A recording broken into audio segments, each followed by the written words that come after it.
Hey there guys, and welcome back to Mana Down Under. For today's video we are looking at the new Emmara Soul of the Chord. This commander deck idea, like all, it's just me suggesting cards to use in the deck, combos, or just things you might want to know about the deck. No hardcore deck lists here, but I will put any cards I mentioned down below in the description. So Emmara Soul of the Chord. She's definitely upgraded from a previous version. So she's now 2 mana for a 2/2, compared to a 7 mana version. But whenever she becomes tapped, create a 1/1 white soldier token with lifelink. That's it. Very simple. So we've made her the fidget spinner of commanders. We want her to sit there spinning on the table, make as many tokens as we can, and it's just general token deck. It's an easy deck to build. I feel like most people can build this deck the same, with the same tap and untap mechanics, and the rest of the deck is just good stuff token material. So let's just get into it. So we'll highlight the Thornbite Staff, because it's pretty good combo. The idea being, you can equip the creature and it has pay 2, tap, deal 1 damage to any target creature or player, but whenever a creature dies, untap this creature. So we've got lots of mechanics built in the deck that we can tap our commander. It's easy to tap the commander than to untap. So just imagine we have some tap mechanic built in. You could tap to make a 1/1 through any means. Sack the creature to, I don't know, Altar of Dementia, make the mill 1, then because the creature died, you untap, and then you just keep repeating. So you can do like a mill combo if you wanted to. Or you could just sacrifice creatures for mana through both altars, whether you want coloured or colourless. Depends on you. If you go that option, you can go really big spells in the deck. More of the actual direct tapping mechanics. Springleaf Drum, Paradise Mantle, both let us have mana from our commander. I really like the Honor Worn Shaku, I believe it's pronounced. It taps 1 generic, but it has tapped and untapped legendary to untap it. That's your commander, Planeswalkers, legendary permanents. You can actually get quite a bit of mana out of the thing in a go. I have used it in a few commander decks. Cryptolith Rite is really good. Tap your commander for mana, and then the tokens the commander produce tap some mana. You can really scale up your mana really fast. Earthcraft is another option. Untaps basic lands if you tap a creature, but it's $60. It's reserve list. You can miss that one if you want to. Crew is a great way to tap the commander. Smuggler's Copter, good enough to get banned in standard, and it sees a bit of modern play. Good enough for commander here. It's a good drawing mechanic. The mobile Garrison, very easy. Crew 2. Funny enough, the commander's a 2/2. We can pay it, but whenever it attacks, untap another target artifact or creature you control. So tap your commander to crew it, then attack, untap your commander again. There you go. Or even I love the idea of the Skysovereign, because crew 3. So long as your commander's made 1 other token, there's your 3 power. Activate the Skysovereign, start bolting things on attack. More optional or different kind of tap mechanics be things like Recon here, where it's 1 white to remove target attacking creature you control from combat and untap it. Back in the day, this card was designed as a safe net if you're going to lose a creature to blocking, but today we can use it to abuse the tap mechanic. Then you've got janky cards like Nature's Chosen. People have forgotten about this, but the idea being you can pay 0 to untap the enchanted creature, only do it on your turn, and you can only do it once.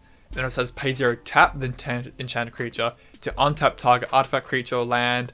You can only do it if the creature is white, and only once per turn. But still, it's another tap mechanic in the turn. Presence of Gone, this thing saw a few combos back in the day. But simply tap the creature, make a 1/1 token. So with our commander, we tap her, we get 2 tokens out of it. Nice and simple. Glare of Subdual, fun card, can annoy everyone at the table in a really strong token deck. It's just tap and untap creature control, tap an artifact or a creature down. You can become like a weird pseudo control deck if you have enough board presence with it. Can be fun, but can make you lose friends. Convoke, that's what the deck's made for, that's why she's here. There's lots of good Convoke cards, I've got a few here just to selection, take what you like. Devouring Light, Conclave, and Hour Reckoning are your corner, control, removal, board wiping effects. Then you've got more beatdown, so like your Impervious Greatwurm, Seraph of the Masses, just huge creatures to deal with in this deck. Or the new March of the Multitudes with our little boy in there, little Fibblethip. Or even go more utility things like Spriting Renewal or Nissa's Expedition, or even tutor spells like Chord of Calling. Convoke is good. It gives you a lot of options. It's easy in this deck. We've got so many creatures. The tokens the commander produce can be used for Convoke. It's just great synergy all around. And now untap. Untap is definitely the harder part of the deck. Tapping down your commander is easy, but untapping is a different story. So things like Quest Renewal, Seedborn Muse let us untap on each other player's turn. Paradox Engine lets us untap whenever we cast a spell, so you can really chain it together if you want to.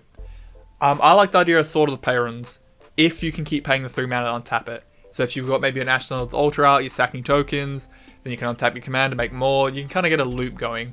Plus the defense or attack buff can be handy if you need to win a game. if you want more instantaneous untap, Mobilize, simple 1 green, untap all your creatures. It's like $2-3 from Portal. It's not a bad card. Or the Benefactor's Drought. 2 mana, untap all creatures. That includes your opponents. Until end of turn, whenever creature opponent controls blocks, draw a card. Could come in handy, but I think in this deck you just want the untap part and the draw part on the second part of the card. But they're more instantaneous. Untapping is hard in white and green. Definitely easier in blue. So we'll do what we can. And another thing to consider. These tokens your commander is producing, and we are going to try and produce a lot, are technically 1/1 soldiers. So maybe have a bit of a soldier theme going on. You can either go full token, or kind of narrow your token theme down and go a bit more into the soldier side. So Captain the Watch buffs your other soldiers and brings out 3 more. The Field Marshal buffs them and gives them first strike. Or the Catapult Master, tap 5 untap soldiers to exile target creature. Well, your commander's producing a ton of them. Captain the Watch brings in 3. Elspeth Sun Champion can +1 bring 3 more soldiers, and you can get it quite easy, and you can start removing creatures. Just another thing to consider if you want to go that kind of way. Supporting the deck. I feel like I said at the beginning, the untap tap mechanics are going to be the same in everyone's deck. The rest of the deck will just be your personal preference, what you like about tokens, how you want to go that way.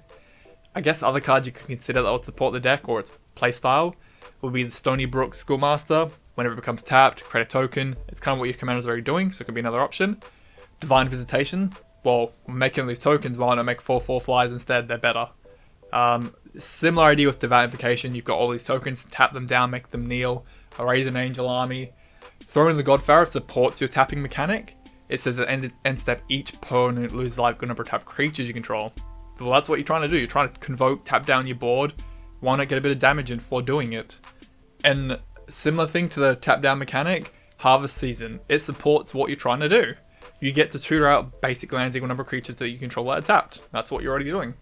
Null Shepherd, tap 4 creatures to reckon artifact or enchantment. Again, token deck's very easy to pull off. And you can kind of control the board with it. And then you got the Radiant Champion. I actually really love this card. I use it in my Marath deck now. +1, it gains a Lord Arcana for each creature you control. Token deck, you can try and race it right up there. Then you negate, get the emblem. Whenever a creature enters the battlefield under control, you may draw a card. With your commander, that is steady draw across the entirety of the game. And I've got these 2 lands here at the end. They're another way to tap your commander down. It just has tap a untap creature to produce a mana. So it's just a weird way to find more tap mechanics, even in your land base if you need to.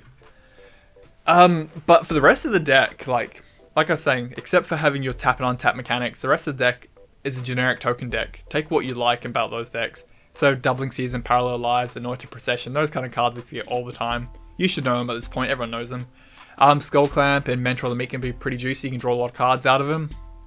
Choose your big buffing effects like Collective Blessing, Elishnorr, get those tokens really nice and fat. Or since your tokens have lifelink through your commander, why not run Archangel Athun? If you gain life, you put a counter on each creature. Those tokens just have to get 1 point of damage on a creature or a player, then you buff your whole team by 1. It could be another option to go for if you want to. And like every video, there's tons of ways to build the commander deck, tons of different options, cards I haven't mentioned. But just make sure you have all your good removal, tutor spells, your white-green, so you get a little bit of a selection. You get some good wrath effects, pick them, take your Path to Exile, Swords to Plowshare, and a couple good tutors. You could run Cradle Behemoth and Triumph of the Horde if you want to end games really quickly. Whether your playgroup likes it or not, you can. So, yeah, that's the commander deck. Emmara is a pretty good little token deck. As her own, she can really put out a deck, it's good fun. She's always doing something. You can't just produce 1 token, that's not enough. So you have to keep tapping on tapping and have that army coming out. But she also works well in 99. I can see a lot of commander decks out there that would love to have her in the 99 just as a little extra support. Because left unchecked, she can put out a little army herself. And she doesn't look like much of a threat. That's the cool thing about her. And being nice and cheap. Your commander tax doesn't really hurt you too much. 2 mana, then 4 mana, 6 mana. People don't want to waste all their removal on this cheap commander that's going to come back anyway. So, what do you think about Emmara? How would you build a deck? Is there anything here you want to recommend? Any combos you've found out? Yeah, let me know your thoughts down below, guys, and have a good one. See yous. I should have bought a ton of fidget spinners and put them around the background. Nah, fuck, it'd be too much effort. Maybe I should put them in the thumbnail. I don't know. Thanks for watching, guys. Please remember to like and sub and click the bell icon for notifications. It's greatly appreciated. And if you have any deck or video ideas, just suggest them down below. And have a good one, guys.